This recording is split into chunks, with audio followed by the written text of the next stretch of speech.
હું તારા પર અતિ પ્રસન્ન છું. મારે તારા દ્વારા સેવાઓ છે. હું તને હિન્ટ આપું, જો તારો ભાવ સાચો હશે, જો ખરેખર તારા રાજમાં મને લાવવો હશે, તો તું ત્યાં સુધી પહોંચી શકીશ. નહીતર પછી હું મારા ત્યાં અને તું તારે ત્યાં. સાંભળ, હું નીલાંચલ પર્વત પર બિરાજું છું. હું વનવાસીઓ દ્વારા સેવાઉં છું. વનના આદિવાસી લોકો મને સેવે છે, મને બહુ પ્રેમ કરે છે. હું એમના પ્રેમથી બહુ પ્રફુલ્લિત છું. પરંતુ તારો પ્રેમ, તારી બધા યાત્રીઓ સાથેની આ દીનતા, તારી માનસીમાં જે ભારતના તીર્થોની યાત્રા, તારા રાજમાં ધર્મનું જે આચરણ અને તારી મુંડીચા રાણી, એ પણ તારી સાથે ખભો ખભો મિલાવીને ધર્મમાં તને સાથ આપે છે. એનાથી પ્રસન્ન થઈ રહે. જો ખરેખર તું મને શોધી શકીશ તો હું તારા રાજમાં આવીશ. આનાથી વધુ હું તને હિન્ટ નહીં આપું. હું નીલાંચલ પર્વત પર છું, વનવાસીઓ દ્વારા સેવાઉં છું. અને તે લલિત ત્રિભંગીનું સ્વરૂપ જે મારું જોયું, એના દર્શન મેં તને સ્વપ્નમાં કરાવ્યા. હવે તારે જોવાનું, હું ક્યાં બિરાજું છું, કોના દ્વારા સેવાઉં છું, અને તારે મને કેવી રીતે પધરાવો.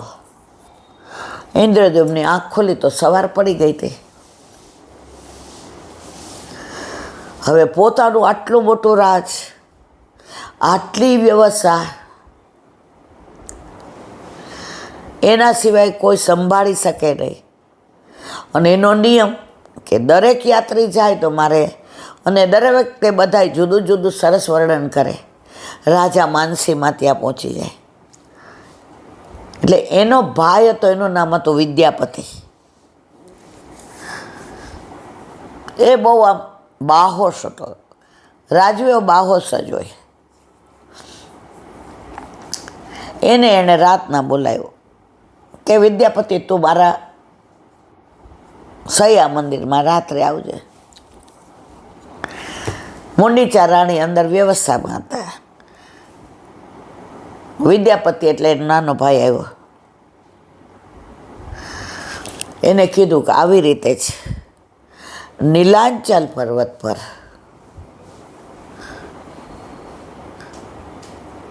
લલિત ત્રિભંગી જેવું સ્વરૂપ. નામ નથી બતાવ્યું ભગવાને, પર્વત બતાવ્યો છે.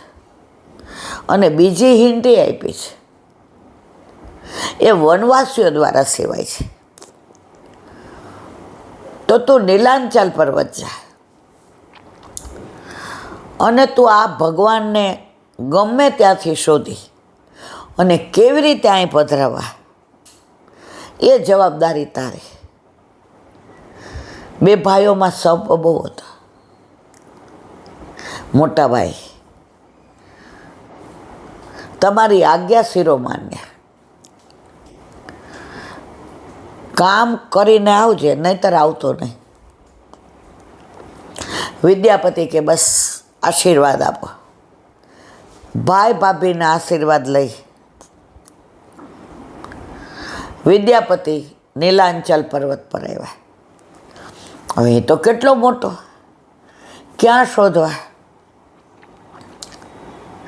પણ જ્યાં વનવાસી રહેતા હતા એને શોધી કાઢ્યું કે વધુમાં વધુ વનવાસી ક્યાં રહે છે. ત્યાં ગયા. હવે એ વનવાસીઓ શું કરે છે, એમનો ખોરાક શું, એમના ભગવાન કયા, આ બધું જુએ. પણ કોઈ કહે નહીં. કારણ કે ભગવાને કીધું તું જે દિવસે તમે મને પ્રગટ કહી દેશો કે મેં આ તે દિવસે હું અહીંથી ને અંતર ધ્યાન થઈ જઈશ. હવે નીચે જે વનવાસીજીનો સરદાર હતો એનું નામ વિશ્વવાસુ હતું.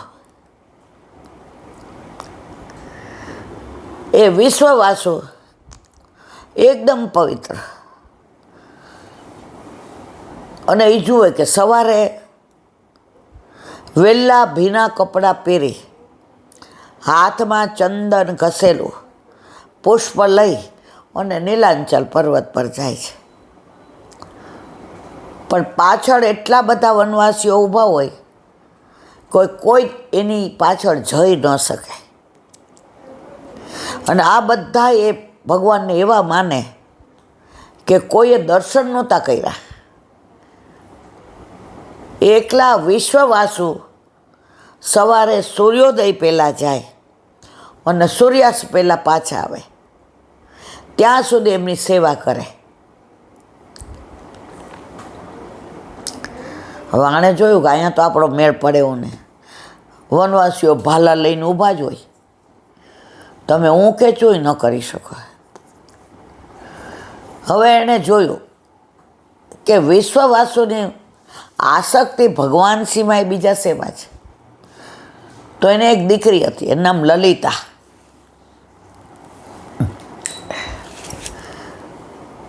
હવે એ લલિતા પાછળથી ઘરે હોય, પાણી ભરવાનું, રસોઈ કરવાની. હવે એણે વિચાર કર્યો કે આની હારે ઘરો બહુ કરવું તો આ ભગવાન હારે મારો મેળ પડી જાય.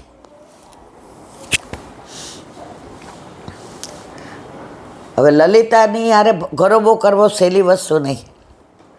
વનવાસીઓ બધા કેવા મારી નાખે ભાલાથી ને, પણ આ તો રાજા હતો ને, ચતુર હતો, એને કળે આવડતું હતું ને બળે આવડતું હતું. એણે જોયું કે રોજ સવારે જળ ભરવા વિશ્વવાસુ જાય, નાહી ધોઈને તૈયાર થઈને નદી કિનારે જાય છે. પણ ત્યાં એટલા બધા પશુઓને, વીછીને, સાપને એની જવાની હિંમત ન હાલે. એક દી વિચાર કર્યો કે જીવજંતુ છે, એકવાર પાછળ જાઓ અને મને બધા કઈડે તો એના પિતાશ્રી આવા ભગવદીય છે, તો દીકરીમાંય ભાગવત્ય હોય જ. તો કદાચ હું હટ થયો હોય, બધા મને કઈડી ખાતા હોય, હું બૂમો પાડતો હોય તો મને બચાવે ખરી. ગયા ત્યાં તો ઓલો હરણું આવ્યું, સીધું એને માથે પડ્યું, એટલે પડી ગયો ચઈને. નીચે પડ્યા તો નાના નાના આવડા મોટા ઓલા સાપોલિયા જેવા જીવડા એને કોરી ખાવા માંડ્યા, લોહી નીકળવા માંડ્યું. પણ હિંમત રાખી, રાજા હતો ને, લોહીથી ના ડરે. ત્યાં લલિતા જળ લઈને નીકળી, ઓરો ઓરો ઓરો ઓરો, આને તો મારી નાખશે, આ અજાયણો છે, આ મુસાફિર છે, આ પરદેશી છે. ઘરે લઈ ગઈ, સાફ સફાઈ કરી, ઔષધિ લગાડી. ત્યાં વિશ્વવસુ આવ્યા, બેટા કોણ છે?